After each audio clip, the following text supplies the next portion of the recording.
emergency for the first time in about... This is Jim, and Receiving this message. We are Ken Jennings and John Roderick. We speak to you from our present, which we can only assume is your distant past, the turbulent time that was the early 21st century.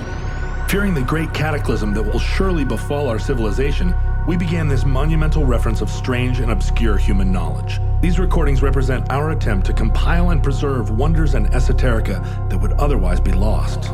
So whether you're listening from an advanced civilization or have just reinvented the technology to decrypt our transmissions, this is our legacy to you.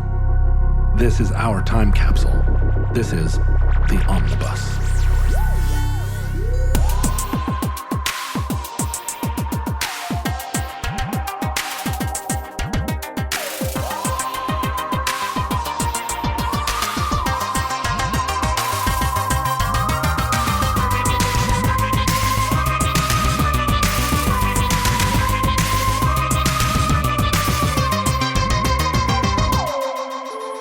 You have accessed entry 800.JN1206.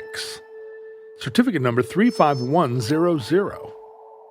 The Mona Lisa Heist. I got a story to tell, you know that I cherish these. Back in January, did you see this when Macron announced a new vision for the Louvre?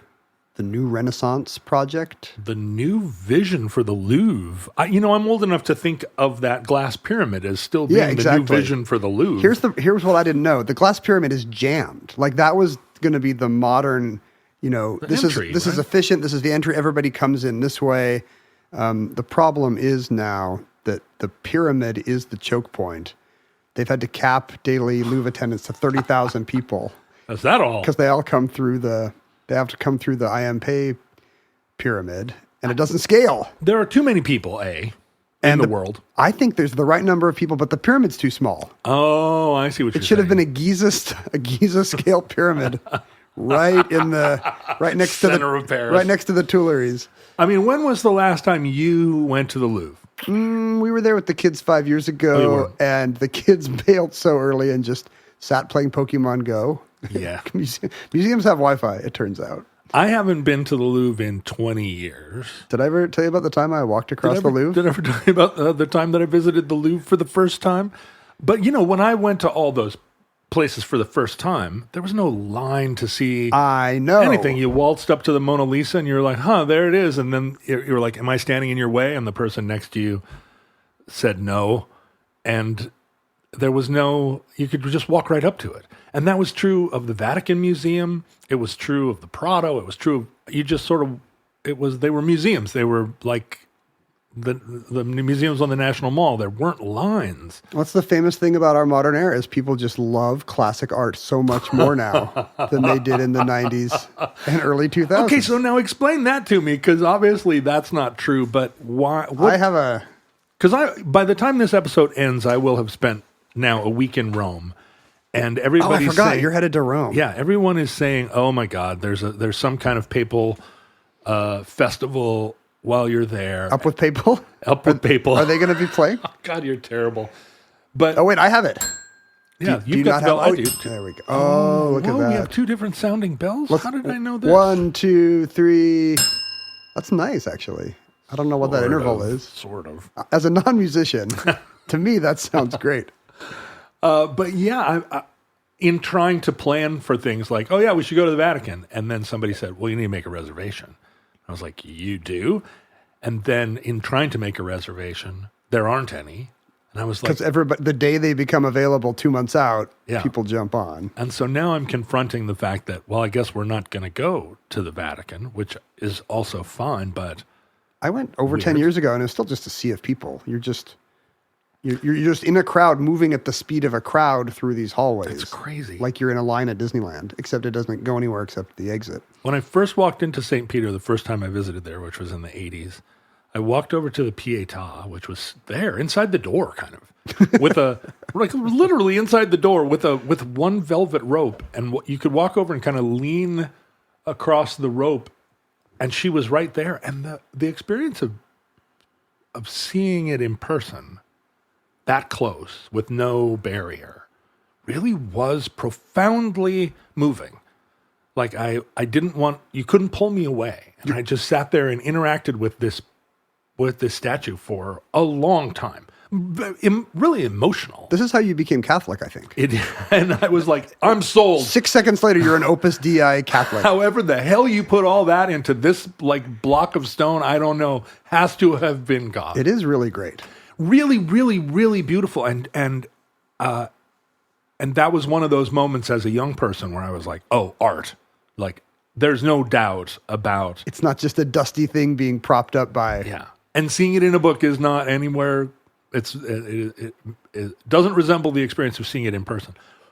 But if you put the Pietà somewhere behind a layer of plexiglass and put it away so that nobody could throw Campbell's soup on it... Well, that was the problem. Yeah. A bunch of Italian and Polish men with beards just started throwing hammers at things. Right. At marbles. But I can't imagine, having not seen it behind glass, I can't imagine that it has the impact that it wants. I mean, looking at the Mona Lisa behind all of that protective, anti-reflective. It's now in a climate-controlled box in behind bulletproof glass. It just looks like it's on television, like everything now. You asked what had changed between then and now, and I have to assume it's just the phone. The phone. It's not enough for people to contemplate a pretty picture. They need to make a beeline for the things they need to photograph themselves in front of. I went to the Nordstrom rack yesterday. Not what a segue. Not because I wanted to, but because I was waiting for somebody. And is that also very crowded now because of all the? No, but I was going through the shoes, which is to me the only reason to go to the rack is that sometimes you find one good pair of shoes. There's a lot of crap. Shoes don't even go on a rack. Shouldn't it be the Nordstrom rack and shoe bin? Shoe drawer? No, they literally are. It's a shoe rack. That's what it's called. Oh, you actually have one of those things where a shoe. It's not a shoe tree. It's a shoe rack. But so I'm going through the rack, and there's a young person in the row with me that's pulling boxes of shoes down, putting them on the floor, and taking pictures of the shoes. And at first I thought, this is somebody doing inventory. Maybe.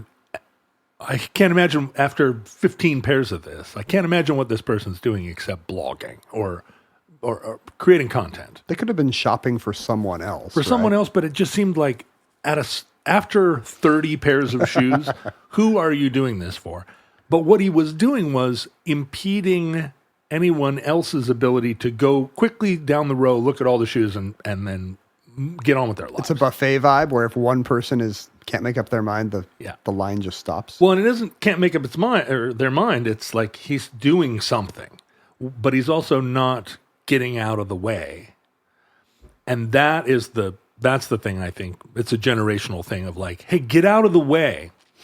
And I worry about that with the Mona Lisa, with the Vatican, with the crowds moving through, the lack of sense of like, I'm not here to take a picture.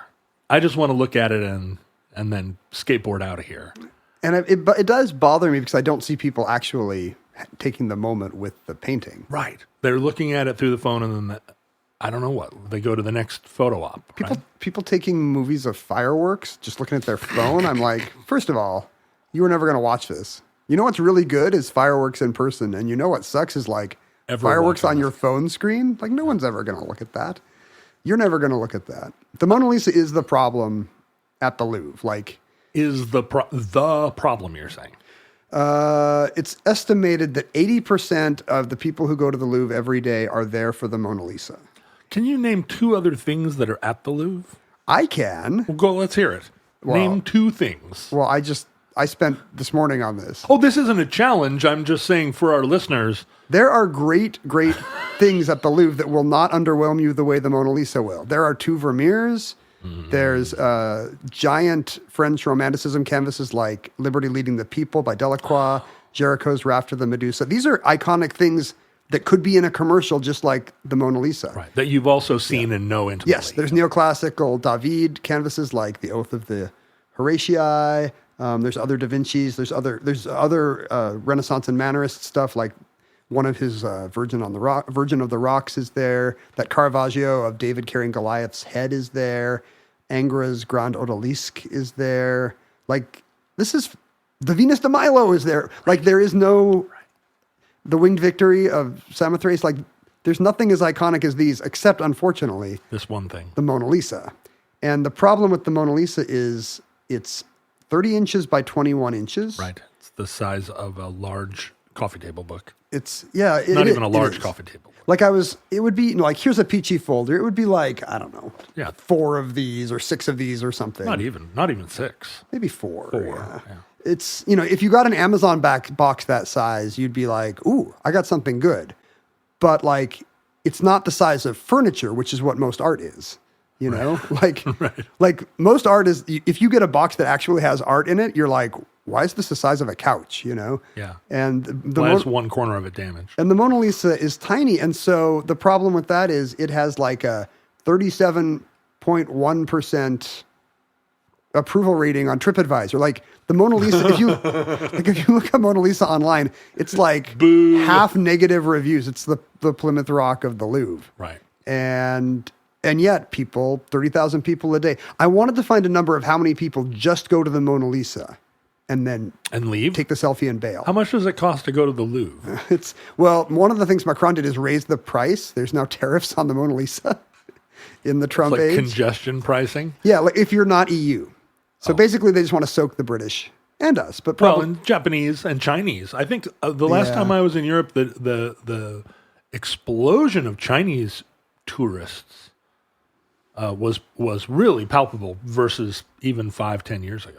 It's €22 right now, but it's going to be more, I think, and tourists from India, right? I mean, you go to London all the time. The last time I was in London, it was such a much more diverse city than it even was 15 years ago.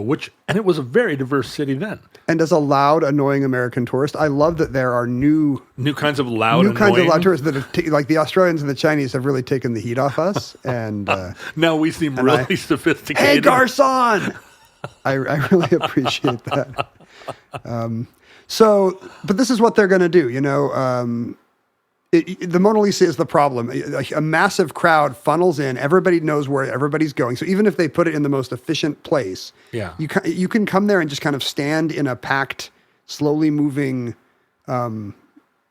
soccer scrum for 2 hours. Famously, soccer, the scrum. I was thinking of like a soccer thing where people get trampled, like a soccer rush. Soccer stampede, yeah. Because you're just packed in as everybody slowly files by, and then generally you get less than a minute actually within sight of the painting. Is it still in that space where you're at the end of a long hall, kind of right before you go around the corner? I think so. It's sort of like right on the wall. That's what I'm picturing. Yeah. Did you say you were there? Oh, I don't know. I mean, over the years. I don't know. What was the last time? I do remember you see it at the end of a thing, and it's, it's just people. It's just a sea of people. I think I'm remembering it. It was at the end of a hall, but it was on the right. So as you came down the hall, you didn't see it. You had to kind of turn and face it before going around a corner. But all they had to do was move it one wall over, and it would have been a smarter place. Maybe that's what I'm picturing. 8 million people. Why don't they just build a place for it? That's what they're doing. That's what that's what Macron announces. The new Renaissance project is basically, let's put the Mona Lisa in some place that scales and let the Louvre be the Louvre. Like the airport. Can they just put it in the airport? People don't even have to go into France. They can just land. Can they just have drones in the shape of the Mona Lisa flying over the Louvre every night? Why do people actually have to see it? And I think that is the idea. It's going to be a giant hall with very efficient lines that let you file by the Mona Lisa in a more audience-friendly way. I know that this is a trope. What the hell is... What does the Mona Lisa symbolize at this point that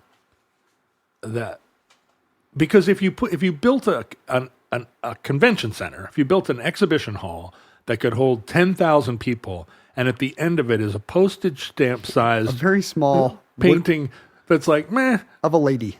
She's not even wearing fancy stuff like most paintings. Yeah. What the hell is this painting? What are we all about now? This is kind of the story of that. This 1911 crime is kind of the beginning of the Mona Lisa as an a cultural icon. It's not really. Like, I think that gets overstated a bit. But yeah, the fact is, even if the Mona Lisa was really good, even if it was the kind of painting that just knocked you out and you're like, oh my gosh, the magazine covers don't do it justice the moment you had with the Pietà, even if that were true, you wouldn't have 80% of the visitors there just to see that one thing in a complex that has hundreds of other incredible relics. Incredible relics that the French stole from all around the world. All around the world. Well, so what I don't want to jump ahead, but in 1600 AD, yes, where was the Mona Lisa and what was the opinion of it?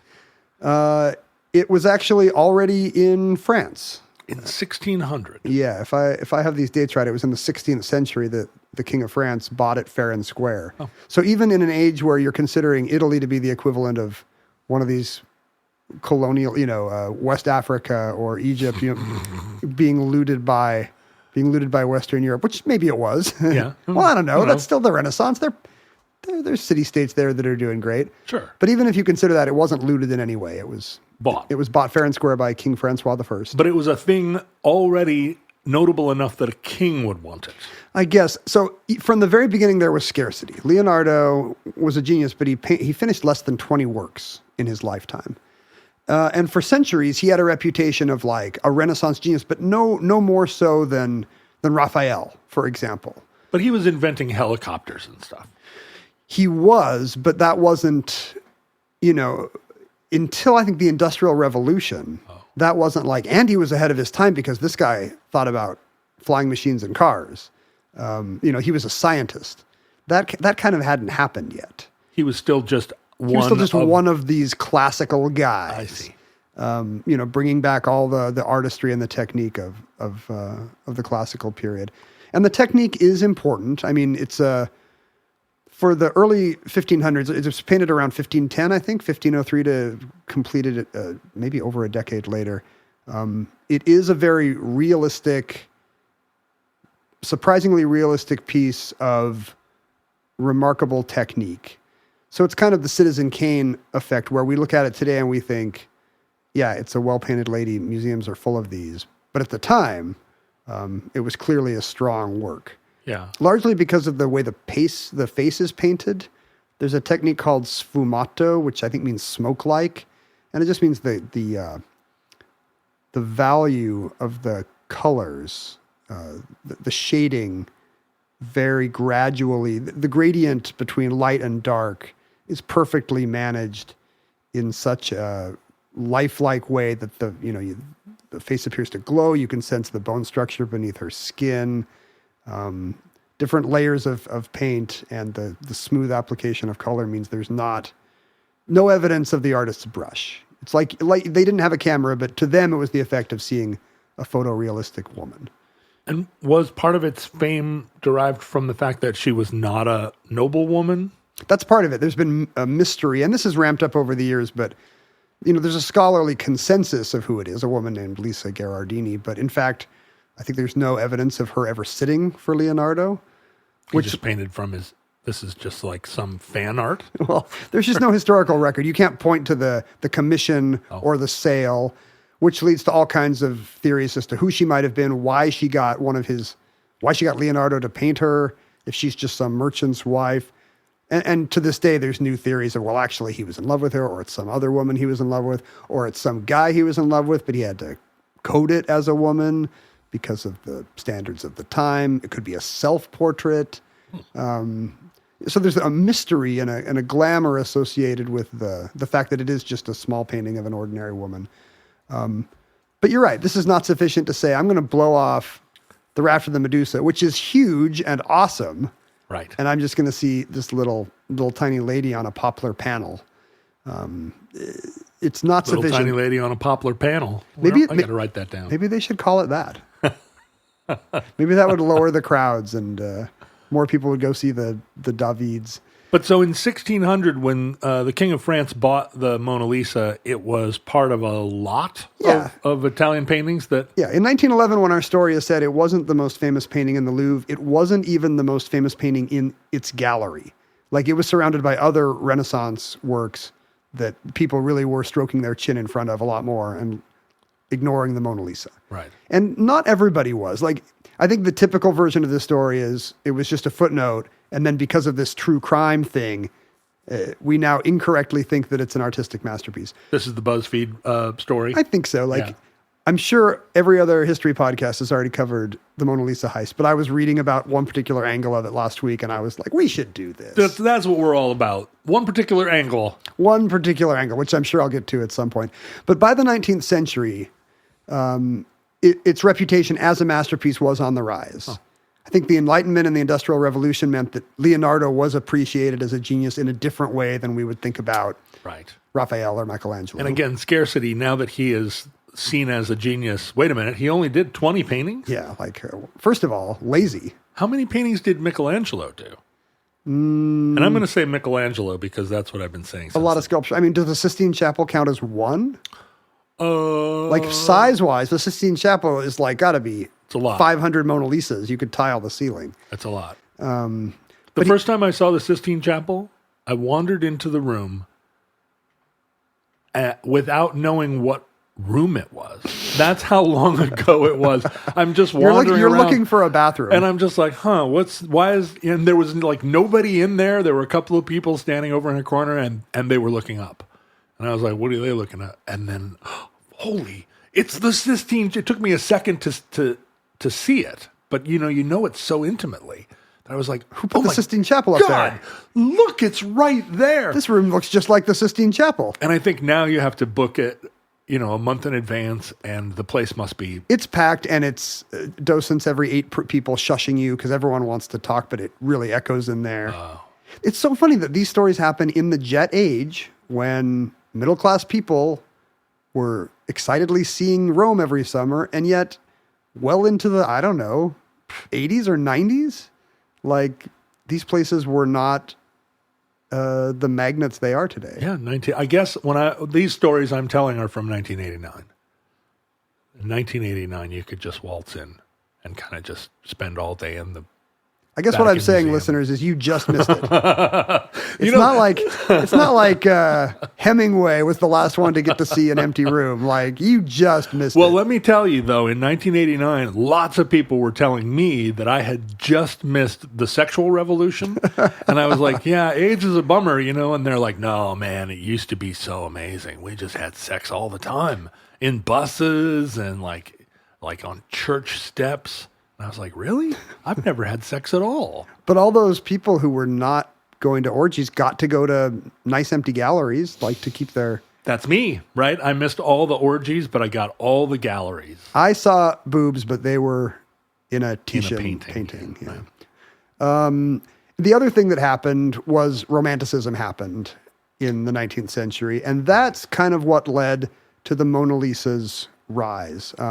Were painters still not able to duplicate the effect even into the 19th century when people were painting these bucolic landscapes and so forth? Was it still hard to paint is it still hard today to paint a Mona Lisa? It's hard, but I think a lot of that is overstated. I think there were plenty of technicians who could pull off amazing sfumato, and somebody more knowledgeable than me could point to the 19th century pieces that are every bit the technical equal of the techniques in the Mona Lisa, but something about its antiquity, its scarcity, the mystery of who it is led to the Romantics in particular. We haven't talked about her smile yet, but that's what the Romantics latched onto. She has this enigmatic expression, and that appealed to them. Is she a sexy seductress? Do still waters run deep?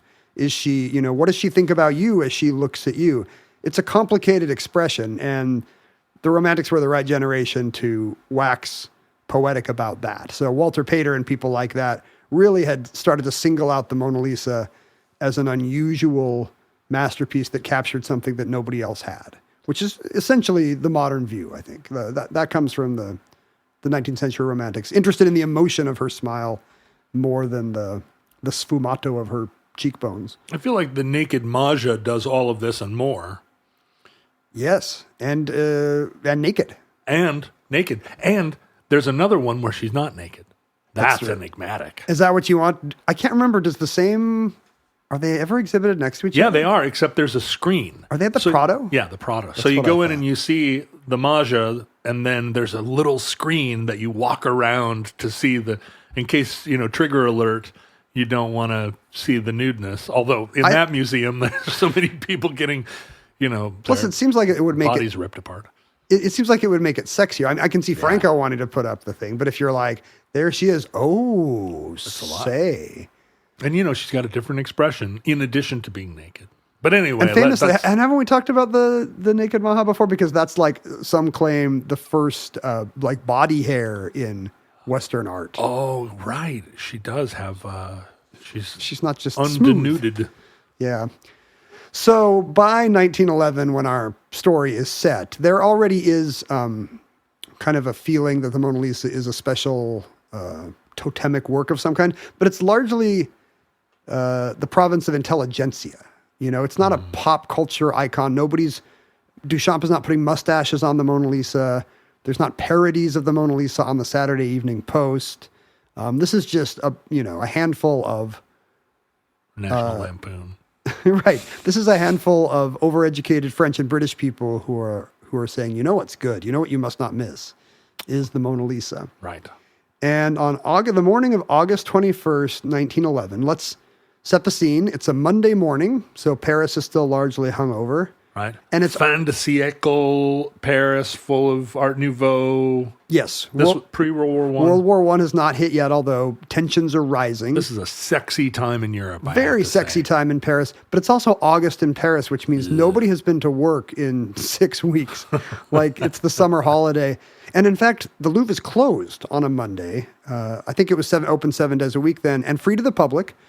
But during the summer vacations, when Paris emptied out a bit then as now, it was closed 1 day a week. I'm sure that was some maintenance and, saving on employment costs, letting people take long vacations. On that morning, around 7:30 a.m., if you had been walking by, a hungover Parisian coming home from Pigalle or what's the neighborhood where the Moulin Rouge is? Montmartre. Montmartre.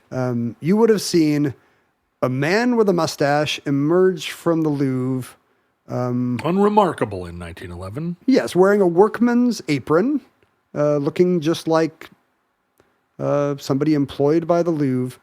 In some stories, he's just wearing the apron and has something hidden under it. But as we've just said, the Mona Lisa is the size of a pretty hefty Amazon box, 30 by 20 inches. It's much more likely that he has his apron off and is using it to wrap something under his arm.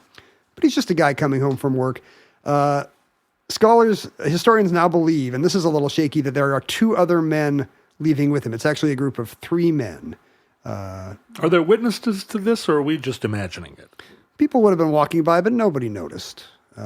Apparently nobody noticed because they make a beeline for the Quai d'Orsay, the train station nearby, and they are on a train out to the Parisian suburbs, out to the outskirts of Paris by 7:47. So boom. 20 minutes later, they're on a train. John, I just got an exciting email while we were recording. Hey, what does it say? It says Mindy just bought a new batch of protein-rich meals from Factor. Oh, yeah, we got some new Factor meals coming in. So psyched. You just running out to the mailbox every day? Well, they don't come to the mailbox, Ken. They actually are dropped right off on the porch. Wouldn't that be funny if they were just like pellets that came to your mailbox? Add water.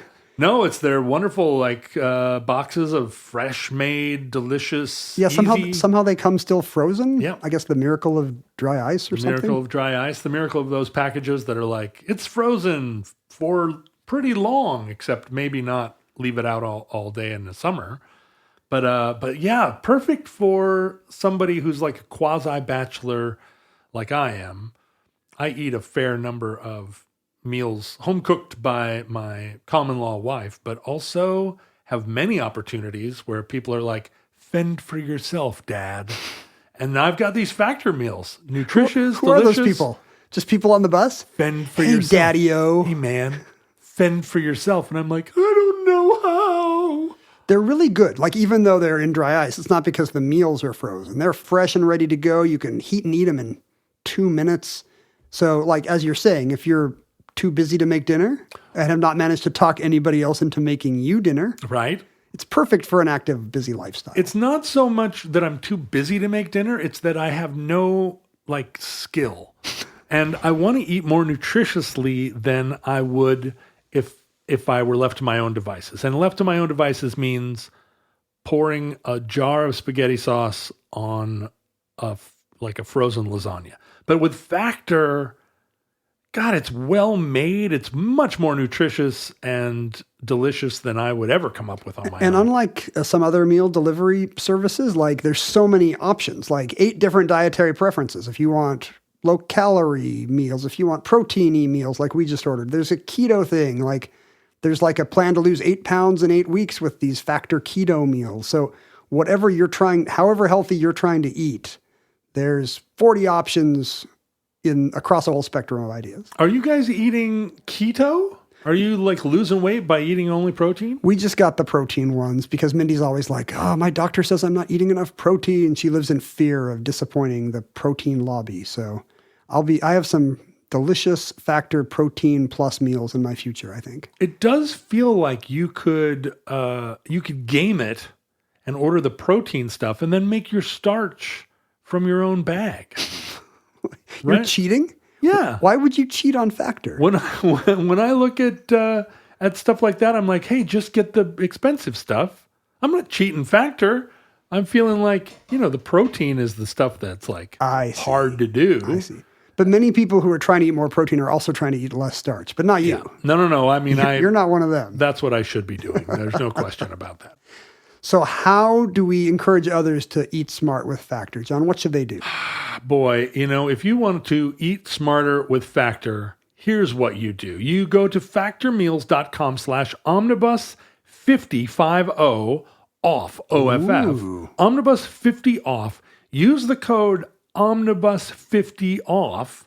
And what will you get off? 50% off your first box plus free shipping. You get free shipping too? That's right. So type in code Omnibus50 off at factormeals.com/Omnibus50 off. And like John says, you'll get 50% off plus free shipping on your first box. That's an insane deal. Thank you, Factor.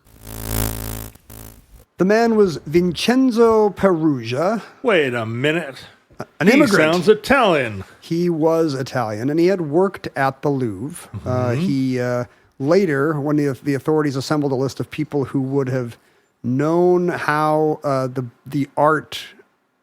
cases of the art worked, in which the art of the Louvre was displayed, his name was on the list because he had actually helped construct the box in which the Mona Lisa had been displayed. Wait, so it wasn't just hanging on a nail? No, it was just hanging on pegs, which is kind of weird. But it was in a glass and wooden case. It was in a frame and in a more substantial case. And because of the glass, it weighed about 200 pounds. What? How did he have it under his arm? He's a bulky Italian. So he didn't take it out of the glass case? He did, actually.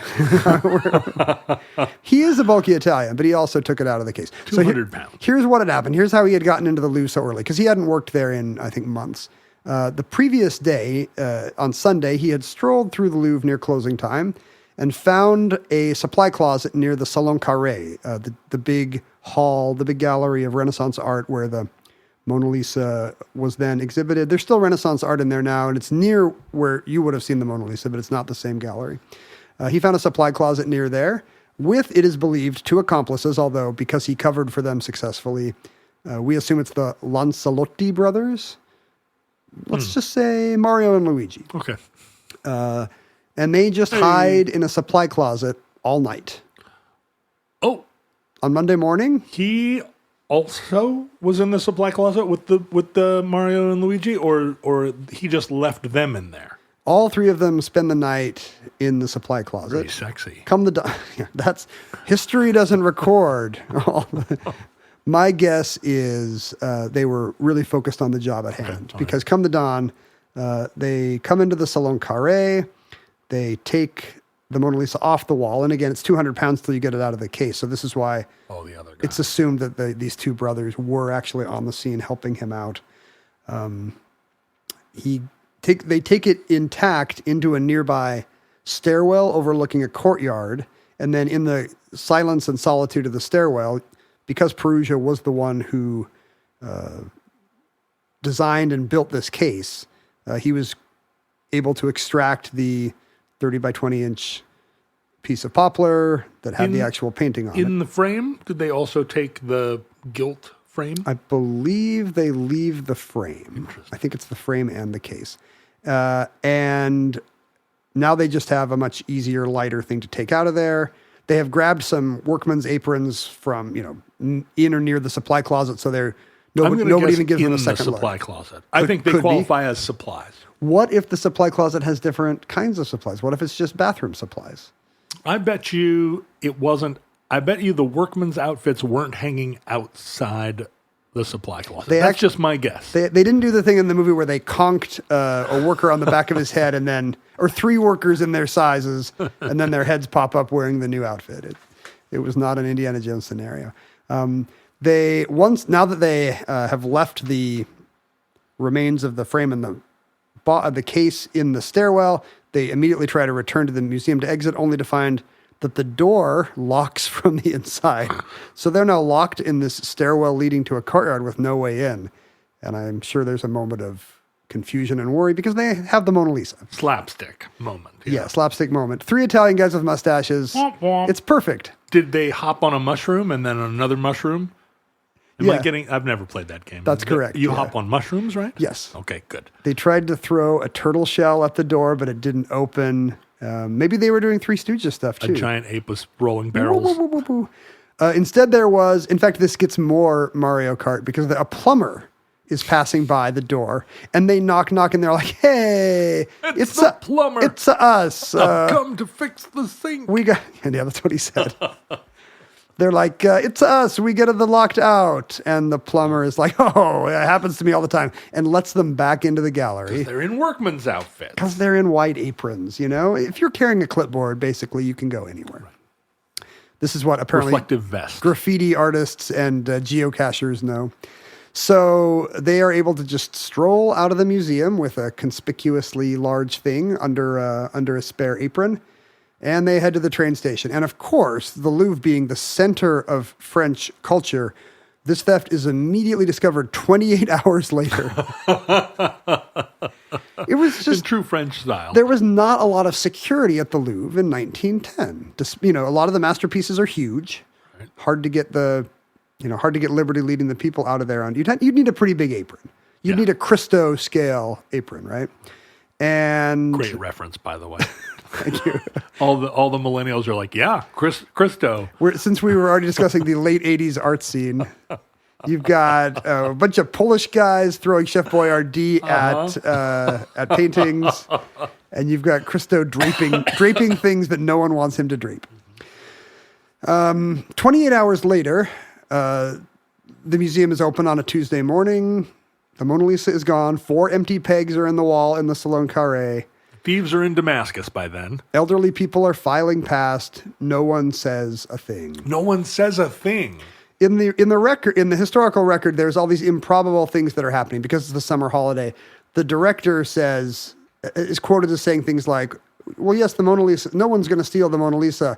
They might as well steal the towers of Notre Dame. It would be impossible." And this one's even more pointed. The art minister, who is also out of town, tells his staff, "Don't call me unless the Louvre burns down or someone steals La Gioconda," the Italian name for the Mona Lisa. It's where we get our word jocund, by the way. No can be. Yeah, the La Gioconda, she's the mirthful one. Her. Oh, but we don't get it from her. It's the Italian adjective Gioconda, meaning jocose or jocund. It's the same root as our word because she's jovial. That's what's so ambiguous. Is she? Anyway, they called her the mirthful one. Uh-huh. So he said, "Unless somebody steals the Gioconda, don't wake me up." These are clearly things that did not happen and are maybe only stories that grew in hindsight because they're all so pointed. Yeah. The very weekend the Mona Lisa disappears, I'm sure that guy said, "Ha ha ha! I'll be with my mistress in the country. Don't bother me unless the Mona Lisa disappears." Finally, an older man is there to he's sketching. The art, as you often see in a museum. Well, it used to be possible when you could see a painting without 100 cell phones. Today, you just have to find a really painting that no one cares about, and perch yourself in front of the bowl of fruit and get to sketching. He really wanted to sketch the Mona Lisa, and it's not there. He's annoyed, but he knows what's been going on at the Louvre all summer, which is that for the first time, the museum is photographing its collection, but the camera technology of the time doesn't allow for that to happen indoors.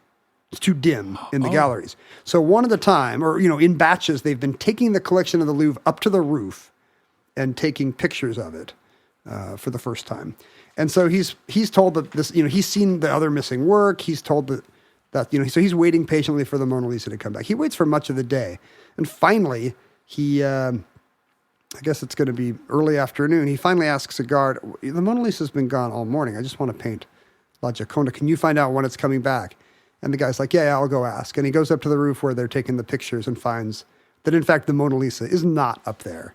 And 28 hours later, the alarm is sounded. And this is not a case where like an unimportant little painting has been stolen. You can tell by the New York Times piece that runs the next day that this is a big deal. It's the biggest headline type of the day, bigger than Atwood at Fort Plain after a late start, some aviator trying to cross the continent. Much bigger than Pope is now convalescent. Pope Pius doing better, walking and waving at the crowd. The second biggest headline of that day, Miss Maria A. Hearst, a debutante from Philadelphia, has given up society to enter a convent. Oh, that does seem like big news. Maybe we should just do the whole show about this front page. I'm delighted. Hearst's daughter. The subhead says in three kind of very broadly spaced words: nuns educated her. Though fond of outdoor sports, the young woman had always expressed a wish for cloistered life. And then at the far left, spear big sturgeon in the Harlem River. Big sturgeon in the Harlem River? Somebody had just caught a 406-pound fish. Well, I bet you there aren't any sturgeon in the Harlem River now. Dealer buys it for $11. And this answers a question I had last week that nobody knows about but me, but I'm about to reveal for the first time, John. Go on. It's in the imperative tense. The headline says, spear big sturgeon in the Harlem River. And it's not telling you, the reader, to go spear a sturgeon. It's telling you a sturgeon was speared. And this is a usage we don't have anymore. But just the other day, we had a Jeopardy clue about Dillinger being shot dead. And the headline was something like, shoot Dillinger dead. Shoot Dillinger dead. Like that was the famous banner headline in the Chicago Tribune or Sun-Times or whatever it was. And I asked the Jeopardy writers, do we understand why the headline was... I'm going to look this up. Why should I be wrong about this loudly when I can just... Well, I took a picture of a billboard the other day that said, do you have a porn addiction? Oh, Jesus sets free. It's on the 99. Yeah, and I had a lot of comments under my Instagram post that said, how much do Jesus sets cost normally? Which I thought was a very witty comment. And yeah, so is that also the imperative tense, or is that just like such bad grammar that it doesn't even have an antecedent? I don't think it's just missing the direct object. It's not saying Jesus can set you free. Oh, here it is. The Chicago Daily Tribune had the headline, "Kill Dillinger Here." Kill Dillinger Here. Can you imagine seeing a giant banner headline that says, blow up the World Trade Center? Kill Dillinger Here. Kill Dillinger Here. So what apparently this must have just been common headline speak, that they would move, instead of the passive voice, Dillinger shot dead, they would move it to the imperative tense. Kill Dillinger So here. What's missing is cops kill Dillinger here. Right, there's no subject. We would read it as, you want me to kill Dillinger here? You want me to spear a big sturgeon? So anyway, incidentally, in June of 2024, a 6-foot-long Atlantic sturgeon was caught in the Hudson River. So there are still big sturgeon in the Harlem River you could catch. Well, here you go, John. This ties in. The third headline, we need to go back to this day of four headlines of decreasing font size. We need to go back to the day of having newspapers. Of actual newspapers. Yeah. The third headline, dealer buys it for $11. Right. So that's got to be a high price for a sturgeon. A lot of money at the time. And then it says, thousands of baseball fans see it on the way to the Polo Grounds. Fish strayed from the Hudson. Oh. So apparently not so unusual there'd be a 400-pound sturgeon in the Hudson, but this one had taken a wrong turn into Harlem. Listen, I hate to try and upstage you here, but in 2019, a 14-foot 800-pound sturgeon was found in the Hudson River by Hyde Park. Really? Made it all the way up to... Do you think that was also Bronx. front page news of the New York Times that day? In 2019? No, it probably was something to do with like a Vine star. Although that was gone by 2019, wasn't it? No, it's probably some even-handed headline. What, 2014? 2019. So it's probably some even-handed headline about Trump. You know? It was probably like... both sides. Trump challenges norms when... and if you look at the tape, he's like saying he's going to jerk off Secretariat or something. It probably said, challenge norms. We need to go back to the imperative headline tense. But anyway, even bigger than these headlines about the nun debutante and the giant sturgeon, La Gioconda is stolen in Paris. Masterpiece of Leonardo da Vinci, Leonardo spelled eccentrically with an I-O, like Leonardo, vanishes from Louvre, known as Mona Lisa. So even back then, it would have been like, that's a slangy alternate name for the painting we all know as, in the press, as Gioconda. Frame found on staircase. Picture not cut from it, but carefully removed. Army of detectives at work. One of world's treasures. It looks like a circus poster, these things, yeah. It's not even complete sentences. One of world's treasures. For the benefit of Mr. Kite. Some judges regard the painting as the finest existing. So this is how we know. Right, I see. That it has a reputation that's not just a true crime story. $5 million said to have been offered from it. And then the headline is just the lead is just breathless. Impossible as it may seem, it is a fact. Which, by the way, more stories should begin this way. It is impossible to conceive, yet a fact. In fact, all front page news should have that, because otherwise, why is it on the... Impossible as it may seem, it is a fact that inflation is up 0.6%. It is a fact that Leonardo da Vinci's masterpiece, the Mona Lisa, was stolen yesterday from the Louvre, where it had been exhibited in the famous Salon Carré for the last 5 years.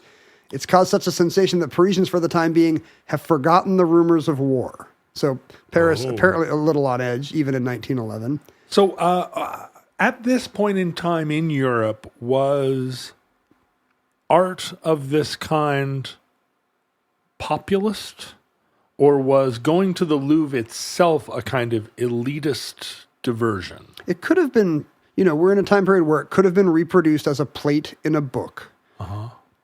But that does imply you have the kind of education to go thumb through an art book somewhere or have seen it in a class. I bet by 1911 you have a mix of people at the Louvre. This is the era of big expositions and world's fairs. Yep. People of all classes are used to the idea that you do go see cultural things on your day off, and the Louvre is free. Right. So it seems to be, there's not a big class barrier. Right, I see. So, yeah, I think a popular audience is going to be not just excited that there's been a $5 million theft. Right. But that... they would recognize the painting. It's a cultural treasure. When the New York Times correspondent arrived at the Louvre about 5:30 o'clock, many Americans were standing outside the gate, unable to understand why they had been turned out of the Louvre. So the museum is closed as soon as the loss is found, and they start doing things like intercepting ocean liners that might be leaving France. Could it have got to the coast in time? A party of tourists who had been doing the galleries since midday, doing is in quotes, had been requested to depart at 3 o'clock without any plausible explanation. Mr. Benedite, assistant curator of the Louvre, probably Benedite. Monsieur Benedite received the correspondent in his office immediately after the theft. Inspector of police and 60 detectives, who had been searching every nook and corner of the many miles of rooms and corridors, had left the premise without finding the precious picture. And then there's a link. Seems like what 60 detectives should be doing. Like, oh, someone stole it? Maybe they hid it in the next gallery. I do imagine 60. If I imagine 60 French detectives, they are absolutely a comic scene. Right? So immediately went to like, oh my God, so good. This is never going to turn up. 60 Clouseaus are bumping into each other coming around corners. With magnifying glasses. Exactly. Dun-dun, dun-dun. What then follows is a long interview with Monsieur Benedite to the New York Times correspondent. But, this is an era before tape recorders. He doesn't have any kind of portable wax cylinder apparatus that's letting him take these notes. So it all seems so dramatic that you can tell he's amped this up. La Gioconda is gone. That is all I can say, said Monsieur Benedite. So far, we have not the slightest clue as to the perpetrator of the crime. The picture was last seen in its usual place yesterday morning at 7 o'clock. when two of the guardians, busy as usual in cleaning the rooms, stopped before it and exchanged remarks about the enigmatic smile of La Gioconda, which for centuries has inspired so many eulogies.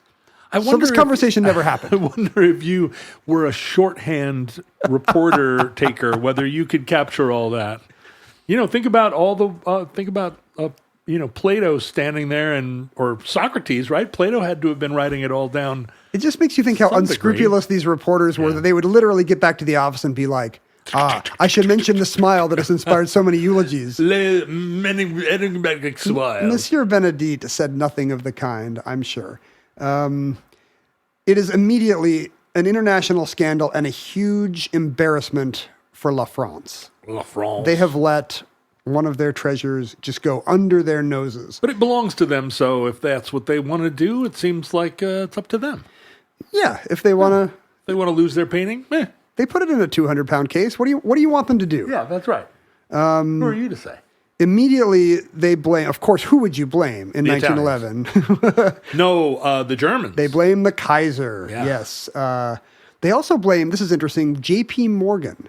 You know what else has been in the headlines is a lot of these nouveau riche Americans buying up the treasures of Europe, right? Oh, so they think maybe that this was an art deal and he's going to put it in his bedroom? Exactly. Imagine an American millionaire at the time just getting these giant crates from Europe full of priceless marbles. Yeah. And I had never thought about how there would have been headlines at home the same way we hear today in Benin or Cyprus, give us back our stuff. Yeah. So this stuff is starting to be written about America from France and the UK and Germany in the early 1900s. I mean, you do hear even now about tomb robbers who buy these relics for, massive sums, but where are they? You couldn't display it. Right. Except to your rich friends at a party, like, hey, you want to see something?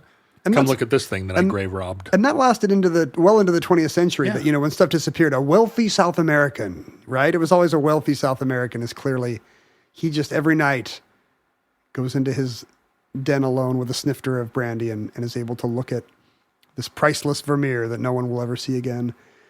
So in the local cafe, smelly, smoking Frenchmen are trading rumors about, J.P. Morgan must have sent a secret team of burglars.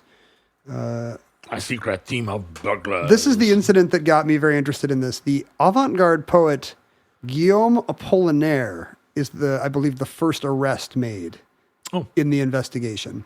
Now, he has written a poem about how he'd like to burn down the Louvre. Oh, okay. But that is not probable cause in this case. What actually happened was much more pointed. A man named Joseph Pierret walks into a police station and says, I've been taking stuff from the Louvre for years. It's super easy. What? Really? Yeah. He's like, every time I go through, I just take some little statue or something. And what's more, I have one here. And he produces some little I don't know, Bronze Age thing. Oh my God. Talk about having missed out. Like, not missed out on the sexual revolution, missed out being able to shoplift stuff from the Louvre. Just walk through the Louvre in 1905 and see what you like. They don't even notice.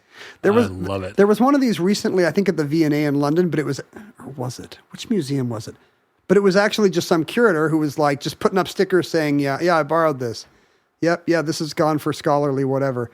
And it was only years later when somebody started to do the math, they realized that 850 objects were gone or something.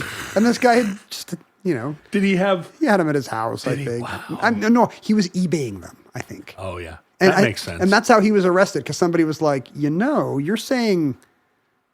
this looks a lot like the one that's still on the website of the British Museum or whatever it was. I had my eBay account suspended for just putting up, like, T-shirts that they deemed suspicious. Like you didn't have the rights to the image or something? No, it was that I had put up T-shirts and that they'd all sold out within hours, which is apparently a sign of some kind of scam. And like you were having fake people buy them to create scarcity? Yeah, or something? maybe, or to boost my new... Because I formed a new account. It was a thing where I had 80 T-shirts left over from 19... A tour or something. Yeah, and I was like, I'm going to sell these. and I put them up under a new account. They sold, and eBay was like, no way, Nice no try. chance. And what was crazy was there was no appeal. They have no, within their giant apparatus, they have no way for somebody to say, actually, let me explain. It was just like, sorry, you're done. Yeah, their culture has always been very buyer facing, because they thought the problem would be like, how do I keep buyers from feeling ripped off by bidding on an online auction from a stranger? And so everything is focused on, let's make sure the buyer doesn't get ripped off. I think sellers are kind of up a creek. Yeah, it was really gnarly. I thought I was going to be out all this money, but then it turned out I could solve it by other means. That's a great ending to that story, though. Yeah. Well, it's just, membership has its privileges. Well, in 1911, apparently you could just walk through the Louvre and grab stuff. And what's more to the point, Pure tells the police, I'm not going to give this guy away, but his alias was such and such, and I've been selling him knickknacks from the Louvre. Was it J.P. Morgan? Was it the Kaiser? They were like, did he have a pointy helmet? The Kaiser is always mad about this stuff because the Germans didn't have colonialism in the same way. So he's they don't have good art. We not only do not have very many African colonies, but also we haven't stolen any artifacts from Greece. We got there too late. Like we have like the best stuff we could find in the Congo, but it was too late. Too late. So there is, it's not J.P. Morgan, but it is an even more famous name, in fact. More famous than J.P. Morgan? Yes. Is it... not at the time, The though. unsinkable Molly Brown? That's correct. Because she's a large woman, she's able to dump a lot of Bronze Age statuary just down her front as she walks through the... the name that he gives the police as his contact to whom he's been selling this stuff, somebody at the station is smart enough, not Clouseauvian enough to know that it's actually a nom de plume or a literary reference from a poem by this avant-garde poet Apollinaire.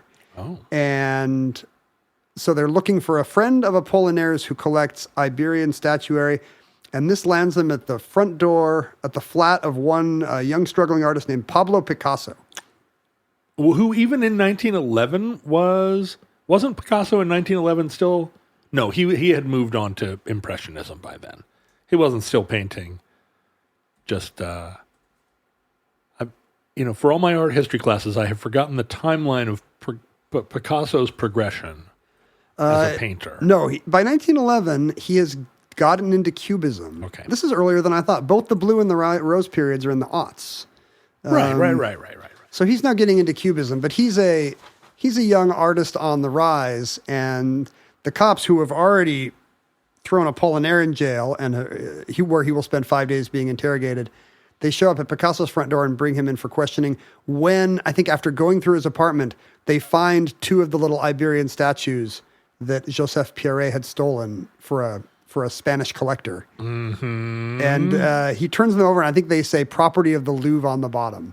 And they say, you're coming with us. That's the first thing to peel off, the sticker. The funny thing is, a few nights before, I think maybe Apollinaire and Picasso knew that Pierret had gone to the police because they had lugged all their stolen stuff from the Louvre, put it in an old suitcase, and lugged it over to the Seine, and were about to toss it in case the police showed up. No! And they couldn't do it. Oh, because they were art appreciators. They had the souls of poets, and they just couldn't bring themselves to do it.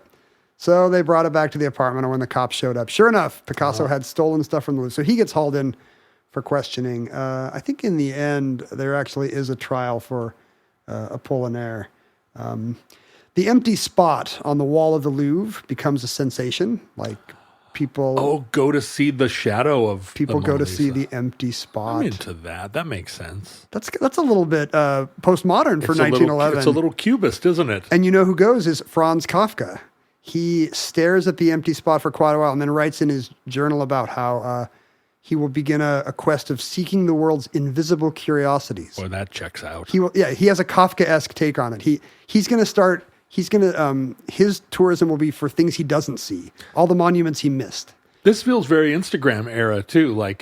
All the interesting things are gone, so now I'm going to invent a way to see the world through a new light. Right? That's right. I'm just going to see the dust shadows of things that are gone. Well, it's exactly what modernism turned into in the middle of the century. It's, this art makes you wonder why it's just a blank canvas. You know? Why does Christo cover this whole forest with a tarp? Because it's there. Reports come in from all over the world. It's been spotted in Brazil, in Japan, in Russia. This army of detectives comes up empty. Wait, are there 60 French detectives traveling the world together in a giant soccer mob? I want this. I have to assume they've spread out at some point, just for efficiency's sake, right? The thing about French efficiency, internet videos, right? TikTok videos. It's so often people have you ever put olive oil and tomato juice in a jar? And what it really should be is who's doing the 10-minute videos of 90 French detectives in Sherlock Holmes outfits, all moving as a group. I feel like the world could be so much more fun. Amateur detectives all over the world have theories. While all this is happening, I think for the next 2 years. 2 years? The empty spot remains on the Salon Carré, and 29-year-old ex-Louvre employee Vincenzo Perugia is sitting at home outside Paris with the Mona Lisa in the bottom of a trunk in his bedroom, concealed under a false bottom. So you can tell that I did not listen to the 50 other podcasts about this. Should we pause right now and listen to the dollop? Neither you nor I has ever listened to a podcast, but did he not have a plan beyond just stealing it? Did he intend to profit from the theft? At trial, just to jump ahead a bit, since you asked, he does claim, well, let's get to it this way. Okay. He says that while the Mona Lisa is there, he falls in love with it. He pulls it out every day. Her smile bewitches him, and he becomes, a true devotee of the woman and the canvas. Or not, it's not a canvas, the woman and the panel. But to the point about what his plan was, the newspapers offered huge rewards, and he never bit. So you could say, he just wanted to have that in his room to look at. He wanted to be the guy with the Mona Lisa. But it's also pretty likely that he was afraid that it was a scam, that he would show up with the painting and they'd put they'd put the cuffs on him, and the reward was a fake. The trail is totally cold. In December of 1913, he contacts for the first time an art dealer. He reaches out to a man in Florence named Alfredo Geri, giving them an assumed name. He says his name is Leonard. Mm-hmm. I assume a Leonardo da Vinci. Oh, reference. That's pretty good. And he says, I have the Mona Lisa and I'd like to sell it to you. And this is where the motive at trial comes up. When he's later tried for this, he says that what he wants to do is repatriate the Mona Lisa to his beloved Italy. Oh, I see. It's turned into a nationalism thing. He's not a burglar. He's a patriot. He's a patriot. Art dealer Alfredo Geri knows that this is a huge deal, and he contacts the director of the Uffizi Gallery in Florence, and they agree to see if this is legit. They invite Perugia to Florence, where they tell him they are very interested in buying the Mona Lisa off him. And they come up to his hotel room, and sure enough, there is the Mona Lisa on his bed. Speaking of the naked Maha, and they agree that for 500,000 lire, they'll buy the Mona Lisa off him. And how much is 500,000 lire? If the internet is to be believed, it's between $2 and $3 million. Oh, wow. Okay. Quite a bit. 2.3 million euro today. Close to the 7-figure reward that the New York Times breathlessly reported was being offered. So he will be a very wealthy man. They agree to make the deal, and they say, we'll be right back, and they leave, and they call the cops. 60 detectives flood the room. They had no... What are Italian cops called? The Carabinieri. I was like the Consigliere. No, that's not right. Yeah, they were like, we just need to go get 500,000 lira. We'll be right back. And half an hour later, the cops are in the room, and Perugia is arrested. He is tried in Italy, where he is able to make much of this patriotic motive that Napoleon had seized the Mona Lisa in one of France's many depredations of the continent. And in fact, he's wrong by 300 years. In fact, in the 16th century, it was bought by the King of France. And what's more, the prosecution points out that there's a lot of evidence that he had just wanted to shop it around. He was not actually interested in. There's evidence that he had tried to find other buyers, and he wasn't particularly concerned about their Italianness. Now, you are an art collector. Not really. Yeah. I mean, yeah. And you fall in love with art.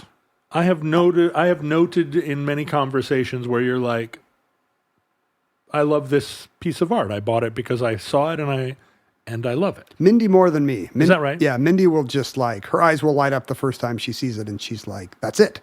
And I'm like, well, I don't know. Is it? Did he do a better one? But you have stood in front of a piece of art and been struck by it? I have. Yeah. There was this one particular tempera painting that we saw, gallery in Mayfair in London, and we were both just head over heels for it.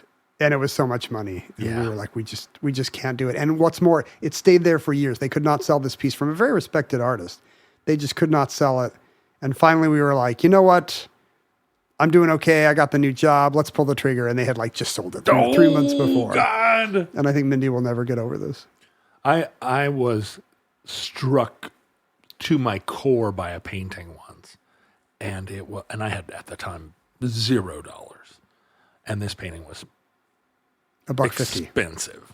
And I would go every day to this gallery and look at it and imagine, and it had struck me to the point that I would have done whatever it took. I mean, up to, but not including getting a job. But I wanted this painting so desperately, and then it sold, and I actually went and said, after they'd removed it and put it in a crate, I was like, can I look at it? And they let me go in the back and just spend more time with this painting. It meant so much to me. This is Perugia in his little apartment. Yeah, and now that painting is sitting on some millionaire's wall somewhere, and there's no record of it. I can't even find... you can't track it? Do you know who the artist was? Yeah, Gregory Grennan, who painted... And the thing about Gregory Grennan is I don't really like most of his paintings. He's an artist that painted on the back of glass. So he would, he painted mostly women and a reverse painting on the glass. And most of his stuff I'm sort of ambivalent about, but this one, and there's no record of her in any of the catalogs. I can't, because it sold long enough ago. This was in the 90s, in the early 90s. Did he already have a reputation then? Yeah, I mean, it was enough that he had it was at the Traver Gallery. And I know that it's sitting above somebody's piano somewhere, and now I have a job, but I'm sure it's $40,000. Some listener is going to have an in the art world that's going to be able to help you track this down. The painting was called Gold Hearts. Gold Hearts, I think. Anyway, if you own Gold Hearts by Gregory Grennan, let's talk. I don't have $40,000, but maybe something in trade. Well, by the same token, if you have this astounding Anthony Williams nude that I wish I had bought 10 years ago in London, that's my Gold Hearts. Yeah. But Perugia for 2 years could take out the Mona Lisa every day and enjoy it. At trial, he is acclaimed as a national hero. His patriotic defense goes over big. Of course, this is the fiery Italian people. This is why the World War I started. Now we're back to the original source. Italians. He is found guilty, but he's sentenced to a mere year and 15 days in prison. The sentencing, no doubt, taking into account his deep love of his mother Italy. He only serves 7 months of that before he's out on appeal. So you can steal one of the most iconic paintings in the world for a couple years and try to sell it off. I bet they would have put him in jail in France for a lot longer. Yeah, maybe it was a good thing he got out of the country. Yeah. In France, though, it's a huge celebration. 120,000 people go to the Louvre the first weekend. It's back. What a celebration, what a homecoming. Because everyone assumed it was good. The trail was cold. I think everyone assumed no one would ever see the Mona Lisa again. In the same way, those paintings that were stolen from the Isabella Stewart Gardner Museum in Boston in the 80s, I want to say, are still gone. Are almost certainly destroyed, probably. Did somebody throw them in the Seine? I hope not. The Seine's a lot cleaner now. Maybe it's okay. I mean, there's just, one fewer Vermeer in the world because these dopes got this stuff and couldn't figure out what to do with it. I bet it was the Wahlberg brothers I bet it was Marky Mark. Not just some Bostonian meatheads like them from Southie. It was actually them. Literally them. And Matt Damon. Do they have an alibi? I would be interested to know where Matt and Ben and Donnie and Marky were on the night of whatever. 89? I can't remember when that was. It checks out. I mean, they were all there. But this is the moment when the Mona Lisa goes from, a painting that poets swoon over and papers are, essays are written about, to the painting that everybody thinks is the painting. Right. The one painting you have to see, the reason why the Louvre exists, and not just a little portrait in a corner. Is there anything that either you or I have created that I could drum up scarcity bias for and make suddenly like, oh my God, we found the Long Winters record that had been stolen by Mario and Luigi. You don't want to, you'll just get in trouble with eBay. It's not worth it. And that concludes the Mona Lisa Heist, entry 800.JN1206, certificate number 35100 in the omnibus. Futurelings, in the unlikely event that social media still exists in your era, bleh. You can find, it's so bad. Even the ones that are supposedly good. Like I went over to Blue Sky when everybody said get out of the Zuckerberg ones, and the people are over there arguing with me just the same. I made some comment about a Tesla the other day, and there are obviously whole groups of people that just keyword search Tesla because they want to argue with people that are like, haha, Tesla. Even on Blue Sky? Yeah, people just arguing all the time, arguing. It's all garbage. But if you want to... I like Blue Sky, but I'm happier when I'm not on Blue Sky. Yeah. It's not as good as no social media platform. No social media is the way. But if you are on social media, you can find us on Blue Sky at Ken Jennings and at John Roderick. But with Blue Sky, it's like at Ken Jennings ding dong McGillicuddy. It's good because you can get your own domain. It's kind of how they do verification. But I'm just at Ken Jennings. I'm just at John Roderick. And you can do all the other things that you want to do on social media with at the Omnibus Project. If you're going no Zuckerberg and you missed the Futurelings on Facebook, I guess there's a Discord that's off and running. Oh, nice. So a new Discord? Track it down. I think you might have to go to the old Facebook page to find links to it. But Futurelings, they are a great group. Although I have not had access to my Facebook page now for months because I couldn't figure out the two-factor authentication. And so my Facebook page is just a ghost there. You just have one factor still? Yeah, don't go there and leave funny messages on my Facebook page because I'm not there to refute you. But you can email us at theomnibusproject@gmail.com. We get emails all the time that are delight us. And Ken will occasionally forward one to me if it specifically references me in a way that is like is complimentary. Yeah. Complimentary. Every couple times a year, we get one of those. You delete the ones that say, Ken, good job on Omnibus. John is such a braggy dick. We don't get those. But if there's something substantive, it'll usually be, we'll use it in one of the addenda shows for Patreon. That's right. And so with that little bit of teaser, you should go to patreon.com/omnibusproject and sign up for our addenda show, which is available to all Patreon subscribers. We have now, over 50 of them. Over 50 subscribers? No, we have more than that. We have over 50 addenda. I think like 60. 60 addenda, where we answer viewer mail, and a lot of Futurelings are very clever, and they have also a lot of personal experience. We've noticed in Omnibus that anytime we mention any city anywhere, we will almost immediately hear from someone who either lives there or lives in a neighboring town who has like firsthand experience that they want to share. We have a real network. We could find the Mona Lisa. We absolutely could. We basically are 60 French detectives in an overcoat. That's correct. And you can mail us actual things to P.O. Box 55744, Shoreline, Washington 98155. Ken showed up today like an Amazon delivery guy.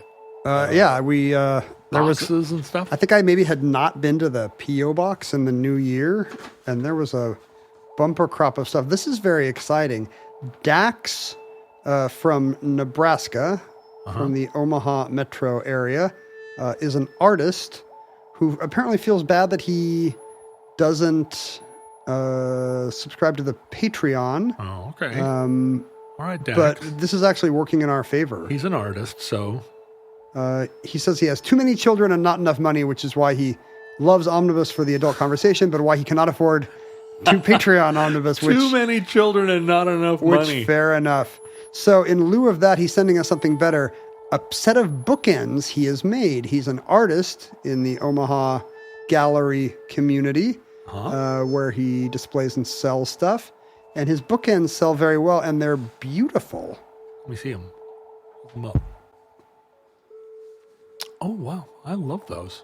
Those are beautiful. And they also work as sound dampening. They are. Is that what you want bookends for sound dampening? Not typically, but because of the shape of them. Yeah, if you get a bookend that also works as sound dampening. He uses like scrap pieces from other projects of his. So there's maple, there's birch, there's sycamore. Will you array them on the table so that I can see them working as bookends? I don't have any books here, but we do have some right over there. This room is literally full of books. There are more books in this room than there are people. Oh, look at that. I think you would probably set them upright like that. They kind of have this like kind of skyscraper quality. This is amazing work, Dax. Wait, we have two sets? This is the rare event where we each get one? No, we each get one bookend. Yes, he actually sent us two pairs. People do this a lot where they send a thing and then Ken and I have to fight over it. He also wants to plug the carpentry work he does at Heartland Scenic Studios in Omaha. They build, this is cool. They build casework and exhibits for museums as well as dramatic stage productions. That works. That dovetails nicely. So nicely. So if you've been to the American Museum of Natural History or the New York Historical Society, you have probably seen his exhibit cases. That's awesome. That is awesome. Dax, this is great. Thank you. Let me see what else we have here. Now these are different, and these bookends are different enough that are they matched sets? You should take a look. I should. This is the type of thing that my eye. This is going to bother you if you do not get. Well, or I might prefer them to be unmatched. Ooh. Let's see. They look. Oh, yes, I can see the pairing. It's these two and these two. So, do you prefer them matched or unmatched? Maybe matched. I don't know. We should discuss. If we had them unmatched, it would be like some sort of what like. It'd be like having two halves of the locket. Well, that's right. I was thinking it could be like spooky action at a distance. Like I could knock on one bookend and it would give you a message. I got a copy. This is actually, it came to the Omnibus P.O. box, but this is actually my fault. Oh, what is it? It's Bill Gates' new book. Source code. His company reached out to see if I would be the interviewer when he did his show here in Seattle at the Moore. What did you say? I said I was out of town. Oh. And it was mostly true. Why wouldn't you want to interview Bill Gates? I would really want it to go well, and I would spend a lot of time preparing it. And it was time I didn't have that week. It was the day I would have got back from LA, and so maybe I could have found a flight that would have made it work. I talked to our friend Maria. Yeah. I said, Maria, what do you think? You do a lot of these. She's great at interviewing She's really people good. On stage. And when she was in Seattle, she was, I think, she and George were probably a lot of people's first call. Yeah. And, I saw him talk to George Saunders. She did Hillary Clinton not that long ago. Yeah. She said, never say yes to these. Really? Yeah. She's like, you're so excited at first, and then the requests just keep coming, and then you feel bad when you say no, and it's so stressful. And I did one at Town Hall where I interviewed Mark Morris, the choreographer. Oh, yeah. And backstage, we had this lively conversation. We got out on stage, sat in the chairs, and I was like, so, Mark Morris, tell us about your latest blah, blah, blah, blah. And he was like, what do you want to know? And I said, well, I mean, because unlike you, I walk out on stage only as prepared as a guy who they pulled off the street. But that's because you're gifted. You pull it off. But he was doing the like one word answers. So, when you went to Russia, did you? And he's like, no. I was like, why are you doing this? You flew all the way here to do this. Maybe I should have said yes. I mean, it's kind of this book is kind of about his nerdy childhood, I think. It looks pretty good. Oh, well. Did you know he went to View Ridge Elementary? I went to elementary school 3 blocks away. From View Ridge? Wait, there were 2 elementary schools 3 blocks from one another? They're pretty close. It's probably not 3 blocks, but Decatur and View Ridge are pretty close. Decatur is now called Thornton Creek or something. Did they rename it because Decatur was some kind of complicated thing? I think it was because people found out I went there and it was just the crowds were just too thick. Did you know that there are 2 View Ridge elementary schools? Okay, that's also confusing. One of them is... Do you think Bill Gates built a fake one to keep people off the scent? Well, it feels like one of them is over in Laurelhurst or, Sandpoint. And then one of them is up in Edmonds or north of Mukilteo. Oh. Which one did you go to? No, the one in Northwest Seattle it's by Sandpoint. Yeah, I mean that neighborhood is called View Ridge between between Wedgwood Century and Modern. But the one up in Marysville, or I guess just Everett. Why would they do that? Oh, I guess there's another ridge with a different view. It's not uncommon for there to be a ridge with a view. We live in the part of the country with the most ridges and the best views. It does seem like a ridge is where you're going to find a view. You're more likely there than on the backside of the ridge. Valley view. Let's see. Our friend Sparky, who travels North America, is taking Via Rail. That's Canadian Amtrak, right? He's taking the Canadian from Vancouver to Toronto with lots of prairie to see.